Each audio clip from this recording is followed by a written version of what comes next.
మార్కెట్లో మనకి ఎన్నో రకాల ఫ్లోర్ క్లీనింగ్ లిక్విడ్స్ అవైలబిలిటీలో ఉన్నాయండి. కాకపోతే ఆల్రెడీ మన ఛానల్లో నేను 2 రకాల ఫ్లోర్ క్లీనింగ్ లిక్విడ్స్ అనేది మీకు చేసి చూపించాను. ఈ రోజు 3వ రకం అండి. ఇంచుమించు లైజాల్ లాగే ఉంటుంది, బట్ కంప్లీట్లీ కెమికల్ ఫ్రీ అండి. ముఖ్యంగా ఈ లిక్విడ్ ని తయారు చేయడం కారణం ఏంటంటే, ఇంట్లో చంటి పిల్లలు ఉన్న వాళ్ళకి ఏంటంటే, వాళ్ళు కింద ఏదైనా ఫుడ్ పడినా లేకపోతే బొమ్మలు పడినా వాటిని వెంటనే ఎత్తి నోట్లో పెట్టుకుంటూ ఉంటారండి. సో అట్లాంటప్పుడు ఏంటంటే, మనం ఎన్నిసార్లు ఫ్లోర్ నీట్ గా మాప్ వేసుకున్నా కూడా ఎక్కడో ఒక దగ్గర ఆ కెమికల్స్ అనేది ఉంటుంది కదా, సో పిల్లలకి ఆ ఎఫెక్ట్ అనేది ఉంటుంది. సో పిల్లలు ఉన్న ఇళ్లలో అయితే రోజు మాప్ వేసుకుంటారు. ఆ మాప్ వేసుకునేటప్పుడు కంప్లీట్ గా ఈ లైజాల్ లాంటి ఇతర ఫ్లోర్ క్లీనింగ్ లిక్విడ్స్ కన్నా ఇలా మనం హోమ్ లో మనం ఇంట్లో మనమే తయారు చేసుకున్న ఈ లిక్విడ్స్ వేసుకుంటే 100% బెస్ట్ రిజల్ట్స్ అనేది ఉంటుంది. సో ఈ లిక్విడ్ ఎలా ప్రిపేర్ చేసుకోవాలి, కావాల్సిన పదార్థాలు ఏంటనేది చూసేద్దాము. ముందుగా అయితే ఇందుకోసం నేను పట్టిక యూజ్ చేశానండి. సో ఈ పట్టిక గురించి మీ అందరికీ తెలిసిందే. దీన్ని దిష్టిగా యూజ్ చేస్తారు, వాటర్ ప్యూరిఫైర్ గా యూజ్ చేస్తారు. చాలా రకాలుగా మెడిసినల్ వాల్యూస్ ఉన్న ఈ పటికని ఈ రోజు మనం తీసుకుంటున్నాము. దీంట్లో నేను సగభాగం మాత్రమే తీసుకుంటున్నానండి, ఎందుకంటే నేను 1 లీటర్ లిక్విడ్ మాత్రం తయారు చేస్తున్నాను. అంటే నాకు అది నియర్లీ 1 మంత్ అయితే వస్తుంది ఆ 1 లీటర్ లిక్విడ్ అనేది. సో ఇలాంటి కవర్ అనేది ఒకటి తీసుకోండి, జిప్ లాక్ కవర్. మనకి చాక్లెట్స్ కానీ ఏదైనా కొన్నప్పుడు వస్తాయి కదా, సో అట్లాంటి కవర్ అనేది తీసుకోండి. ఎందుకంటే రోలు యూజ్ చేసినా మిక్సీ జార్ యూజ్ చేసినా వాటి స్మెల్ అంత ఈజీగా వదలదు కాబట్టి ఇలాంటి కవర్స్ తీసుకొని దాంట్లో వేసుకొని ఇలాగా నేనైతే దంచి పెట్టుకుంటున్నానండి. సో ఇలా చక్కగా పౌడర్ లాగా దంచేసుకోవాలి. చూస్తున్నారు కదా, నేను ఇందాక చూపించిన దాంట్లో హాఫ్ మోతాదు, అంటే దగ్గర దగ్గర ఒక పెద్ద నిమ్మకాయలో అర చెక్క సైజ్ అనుకోండి అంత అయితే తీసుకున్నాను. సో చక్కగా దీన్ని అయితే ఇలాగా మెత్తగా పౌడర్ చేసుకోవాలి. చూస్తున్నారు కదా. సో ఈ పట్టిక అనేది ఏంటంటే మనకి దిష్టికి కూడా చాలా బాగా యూజ్ అవుతుంది కదా. సో నెగటివ్ ఎనర్జీని అబ్జర్వ్ చేసే శక్తి ఉందని అంటుంటారు.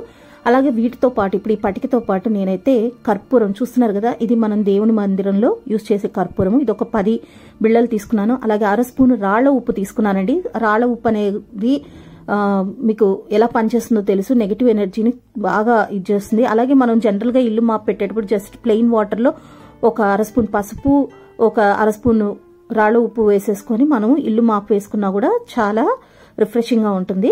సో ఇప్పుడు ఇక్కడ మనం దీంట్లోకి వచ్చి పట్టిక, రాళ్ల ఉప్పు, అలాగే కర్పూర బిళ్ళలు వేసి మెత్తగా పొడి అయితే చేసుకుంటున్నాము. సో 1 లీటర్ క్వాంటిటీకి మాత్రం నేను చెప్తున్నానండి. మీకు ఎక్కువ మోతాదు ప్రిపేర్ చేసుకొని స్టోర్ చేసుకోవాలంటే ఇంకాస్త ఎక్కువ అనేది యాడ్ చేసుకోండి మోతాదు. ఇప్పుడు 1 లీటర్ నీళ్ళు అనేది తీసుకోండి. ఇవి త్రాగునీరు అండి, మంచి నీరు అంటాం కదా, సో ఆ నీళ్ళు అయితే తీసుకున్నాను. సో ఈ నీళ్ళలో ఇప్పుడు మనం దంచిపెట్టిన ఈ 3 వస్తువుల పొడి అయితే వేసేసుకోవాలి.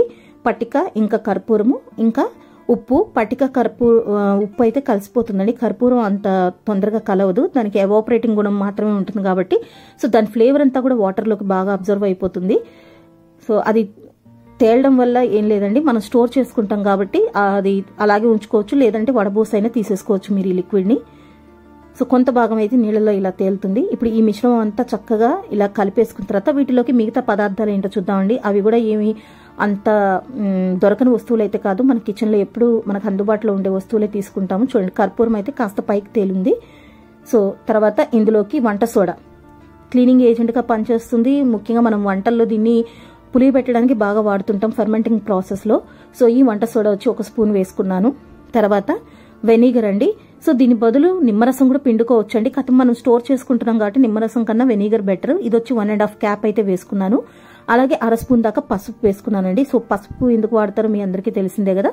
ఇవన్నీ కూడా మంచి క్లీనింగ్ ఏజెంట్స్, ప్లస్ మనకి ఇల్లు కూడా శుభ్రంగా, అంటే డెటాల్, లైజాల్ లాంటివి వాడినప్పుడు ఎలా ఉంటుందో ఇది కూడా అలాగే ఉంటుందండి.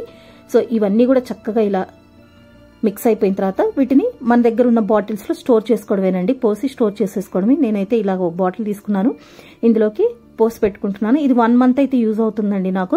సో ఒకవేళ ఇంకా ఎఫెక్టివ్ గా, అంటే ఇంకా మాకు మంచి సువాసన రావాలి అని అనుకుంటే ఇందులో డెటాల్ ఉంటుంది కదండి, బ్రౌన్ కలర్ డెటాల్ అంటారు. సో ఆ డెటాల్ ఒక 1 క్యాప్ యాడ్ చేసి పెట్టేసుకుంటే మంచి వాసన వస్తుంది. లేదా మాప్ వేసుకునేటప్పుడు డెటాల్ ని ఒక 1/2 క్యాప్ మాప్ బకెట్ లో వేసుకొని యాడ్ చేసుకుని క్లీన్ చేసుకుంటే సరిపోతుంది. సో చూస్తున్నారు కదా. సో ఇప్పటికే మంచి సువాసన వస్తుంది కర్పూరం వల్ల. సో అంతకంటే ఎక్కువ యాడ్ చేసినా కూడా ఇంకా ఎక్కువ వాసన అనేది వచ్చేస్తుంది. ఇప్పుడు నేను ఫ్లోర్ అయితే క్లీన్ చేసి చూపిస్తున్నాను. ఇది మా కిచెన్ అండి. సో కిచెన్ లో అక్కడక్కడ మరకలు, వంట చేస్తుంటాం కదా, మరకలు అనేది పడుతూ ఉంటాయి. సో దాన్ని ఒక సైడ్ క్లీన్ చేసి ఒక సైడ్ క్లీన్ చేయకుండా అయితే మీకు చూపిస్తాను. చూడండి, ఒక 1/2 బకెట్ నీళ్లు తీసుకున్నాను, చిన్న బకెట్లో నీళ్లు. అందులో నేను ప్రిపేర్ చేసిన లిక్విడ్ వేసి ఇలా క్లాత్ డిప్ చేసి అయితే మీకు తుడిచి చూపిస్తాను. చూస్తున్నారు కదా అక్కడ అంచు అమ్మడ మొత్తం మురికి అనేది ఉంది, అదే మరకలు అనేవి ఉన్నాయి. సో అదంతా కూడా క్లీన్ చేసి చూపిస్తాను చూడండి. మంచి లుక్ అయితే వస్తుందండి, షైనీగా ఉంటుంది. ప్లస్ కొన్నిసార్లు మనము ఈ లైజాల్ లాంటివి వాడినప్పుడు ఏంటంటే కొంచెం ఎక్కువ లిక్విడ్ పడిపోయినా కూడా వాటర్లో మనకి ఫ్లోర్ అంతా బంకగా అతుక్కుంటున్నట్టు, అంటే కాలికి స్టిక్ అవుతున్నట్టు, ఒక్కోసారి జారుతుంది కూడా అండి ఫ్లోర్. మనం తయారు చేసిన ఈ లిక్విడ్లో అట్లాంటి ప్రాబ్లం ఏమి ఉండదండి. చాలా వెంటనే ఆరిపోతుంది, మనం తడి లేకుండా నీట్గా తుడి చేసేసుకుంటే ఆరిపోతుంది. అలాగా మనకి అతుక్కున్న ఫీలింగ్ ఉండదు, జారే ప్రసక్తే ఉండదండి. చూస్తున్నారు కదా, మాప్ వేసిన చోట వేయిన చోట డిఫరెన్స్ అనేది చూపిస్తున్నాను. సో హోప్ మీకు ఈ వీడియో నచ్చితే లైక్ చేయండి, అలాగే యూస్ఫుల్ అనిపిస్తే మీ వాళ్ళకి షేర్ చేయండి. Thank you.